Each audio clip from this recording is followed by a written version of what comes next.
차이본가 자본화 문제입니다. 자, 그런데 X1년도에 자본할 차이본가와 X2년도에 자본할 차이본가 두 개 연도치를 모두 물어봤습니다. 자, 그래서 앞에 연도부터 차례로 계산을 해봐야죠. 먼저 X1년도부터 계산해 봅시다. 차이본가 자본화 계산할 때 가장 먼저 항상 적격자산에 대한 연평균 지출액 계산이죠. 자, 지금 적격자산, 여기서는 공장 건물이죠. 그래서 지출액이 X1년 5월 1일, X1년 11월 1일, X1년엔 두 차례에 걸쳐서 각각 80만원, 40만원 지출했습니다. 80만원, 40만원. 자, 그런데 연평균으로 따지면은 5월 초에 지출한 이 금액 80만원은 자, 1월부터 4월까지 4달간 제외하고 나머지 8달 동안에 영향을 미치죠. 그래서 곱하기 12분의 8. 11월 1일날 지출된 40만원은 11월, 12월 두 달에 걸쳐서 영향을 미치기 때문에 곱하기 12분의 2입니다. 그래서 더하면 적격자산에 대한 연평균 지출액 60만원이 나옵니다. 그래서 그 금액부터 먼저 계산을 하고, 자, 두 번째로는 특정 차입금과 관련돼서 발생하는 차입원가를 먼저 자본화시켜야죠. 자, 지금 특정 차입금 금액이 70만원이고 차입기간이 X1년 5월 초부터 X2년 말까지이므로 X1년 관점에서는 5월부터 12월 말까지 8달 동안에 차입원가가 발생하겠죠. 그래서 연평균 차입액 구하면 곱하기 12분의 8입니다. 8달 동안에 영향을 미치므로. 자, 그래서 연평균 차입액 계산하면은 466,667이고 이 특정 차입금의 이자율이 연 6%이므로 6% 곱하면, 즉 연평균 차입액의 연 이자율 곱하면 이 특정 차입금 관련해 가지고 발생하는 차입원가가 나오죠. 그래서 28,000원입니다. 자, 그런데 자료에 보면 특정 차입금 이 70만원 중에 10만원은 X1년 5개월간 3% 수익률로 일시 투자했다고 나와 있습니다. 그래서 특정 차입금 관련 일시 투자 수익은 차입원가 자본화 금액에서 차감하죠. 자, 그래서 금액은 10만원인데 이걸 연평균으로 마찬가지 구해야 됩니다. 5개월간이므로 곱하기 12분의 5죠. 그래서 일시 투자된 금액은 연평균으로 따지면 41,667원이에요. 자, 근데 수익률 3%로 투자했기 때문에 3%를 곱하면 일시 투자 수익이 곱한 금액 1,250원이 나옵니다. 그래서 그 금액을 특정 차입금 관련해서 자본할 차입원가 금액에서 빼야죠. 투자 수익이 발생했으므로 실제로 그 금액만큼은 차입원가가 발생하지 않은 것처럼 볼 수 있습니다. 그래서 차감합니다. 여기 일시 투자금 마찬가지로 차감하죠. 일시 투자금에 투자된 금액만큼은 사실 이 적격자산에 투자된 금액이 아니기 때문에, 지출된 금액이 아니기 때문에 그거 빼는 겁니다.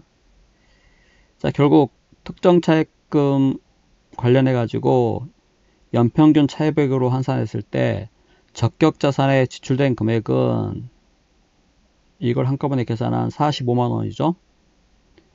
아니, 42만5천원이죠. 42만 5천원. 자, 따라서 60만원에서 나머지 17만 5천원만큼은 일반 차입금에서 지출되었다고 볼 수 있습니다. 그래서 일반 차입금 관련해 가지고 이제 자본화될 차입원가를 구해야 되죠. 자, 그런데 문제에서는 일반 차입금 자본화 이자율이 X1년, 2년 다 10%로 주어져 있어요. 그래서 그냥 주어진 금액 10%를 적용하면 됩니다. 자, 곱하면 17,500원인데 반드시 체크해야 될 사항, 이 일반 차입금 자본화할 차입원가 금액이 일반 차입금의 실제 차입원가보다 큰지 작은지를 판단을 해야 됩니다. 자, 지금 X1년도 일반 차입금의 실제 차입원가는 지금 구해보면 30만원, 40만원, 30만원, 40만원. 자, 그런데 30만원은 5월 초부터 X1년 말까지 차입한 거죠. 그래서 8달 동안이니까 곱하기 12분의 8. 40만원은 10월 초부터죠. 그래서 10, 11, 12 3달 동안이니까 12분의 3. 그래서 이제 그 부분이 연평균으로 계산한 금액이고, 각각 9%, 12% 이자율이니까 9%, 12% 연이자율을 곱해서 더하면 일반 차입금의 실제 차입원가가 나옵니다. 자, 그래서 실제 차입원가 3만원이 여기 일반 차입금의 자본할 차입원가 금액보다 더 크기 때문에 아까 계산한 차입원가 금액 전액을 자본화시키면 된다는 거죠. 그래서 계산하면 44,250원입니다.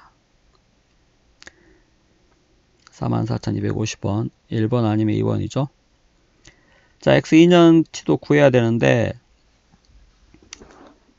자, 항상 적격자산에 대한 연평균 지출액 계산이 먼저입니다.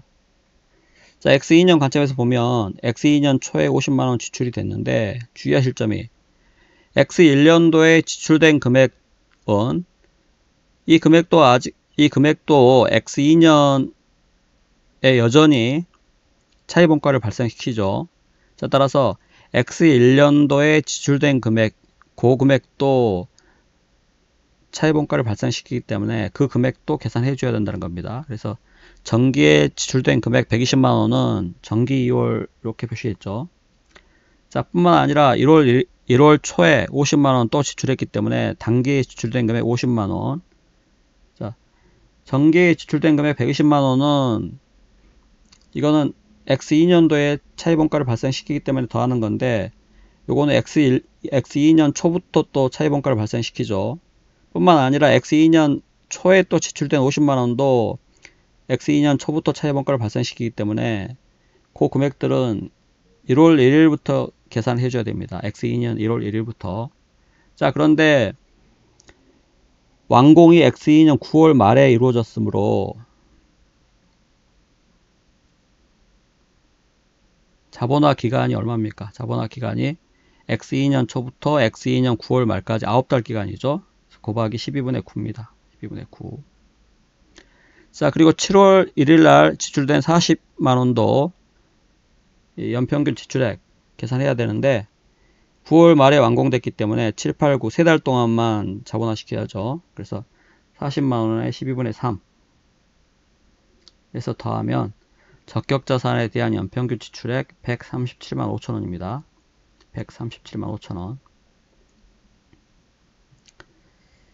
자, 여기에서 정기 이전에 자본화한 차입원가는 연평균 지출액 계산할 때 포함하지 아니한다, 이런 단서가 주어져 있어요. 자, 따라서 정기에 자본화한 차입원가 44,250원 이 금액이 이미 자본화돼 가지고 건설 중인 자산 등으로 이렇게 자산원가에 포함되어 있을 것이기 때문에 사실은 그 금액에 대해서도 연평균 지출액 계산할 때 포함을 시켜서 X2년도에 차입원가 자본화를 해야 되는 건데, 여기에서는 지금 그 정기 이전에 자본화한 차입원가를 포함하지 마라고 주어져 있기 때문에 그 금액 그대로, 그 단서 그대로 정기에 자본화한 차입원가를 여기 연평균 지출액 계산할 때 포함시키지 않았습니다. 자, 문제에 따라서는 이 정기 이전에 자본화한 차입원가를 포함시켜서 연평균 지출액 계산하도록 하고 있는 경우도 있기 때문에 그때에는 여기 이 금액에 44,250원 이 금액을 포함시켜 줘야 한다는 거죠. 자, 두 번째로 특정 차입금 관련해 가지고 자본화할 차입원가 계산입니다. 특정 차입금은 지금 X2년 12월 말까지 사용하기로 되어 있죠. 사용하는 것으로 되어 있기 때문에 자, 70만원에 대해서 계산하는데 공사 기간이 9월 말에 끝나니까 곱하기 12분의 9만 적용합니다. 차입 기간은 연말까지지만 9월 말에 완공되었으므로 9월 말까지만 이 차입원가를 자본화 시킨다는 거죠. 그래서 특정 차입금 연평균 차입액은 52만 5천원입니다. 자, 이자율은 6%이므로 6% 곱하면 특정 차입금 관련 자본화될 차입원가는 31,500원이고, 자, 그 다음에 X2년에는 이 특정 차입금 관련 일시 투자 수익 없죠. 따라서 바로 일반 차입금 자본화할 차입원가 계산하면 됩니다. 그래서 여기에서 이 금액을 뺀 차액, 나머지 차액은 전부 일반 차입금으로 지출했다고 보는 거죠. 문제에 주어지기를 그대로 X2년에도 일반 차입금 자본화 이자율 10%로 주어져 있기 때문에 그 10% 그대로 적용하고 곱해서 계산하면은 85,000원인데, 자, 여기에서는 X2년 일반 차입금 실제 차입원가가, 자, X2년 관점에서는 일반 차입금 B는 8월 말까지, C는 3월 말까지죠. 그래서 30만원, 40만원인데, B는 초부터 8월 말까지 8달 동안이니까 12분의 8, C는 3월 말까지니까 12분의 3이죠. 그렇게 해서 이제 연평균 금액 구하고 각각 이자율 9%, 12%를 곱하면, 그래서 더하면 일반 차입금의 실제 차입원가 3만원이 나옵니다. 자, 그래서 아까 곱한 금액 85,000원이 실제 차입원가에 미달하므로 실제 발생한 차입원가만 자본화시켜야죠. 발생하지도 않은 차입원가를 자본화시키는 것은 말이 안 됩니다. 그래서 실제 발생한 차입원가만 자본화시킵니다. 그래서 꼭 이거 실제 발생한 차입원가가 얼마인지를 체크하는 습관을 그냥 기계적으로 계산하셔야 됩니다. 이런 거는. 자, 더하면 61,500원이죠. 그래서 답이 61,500원 X2년도에는 1번입니다.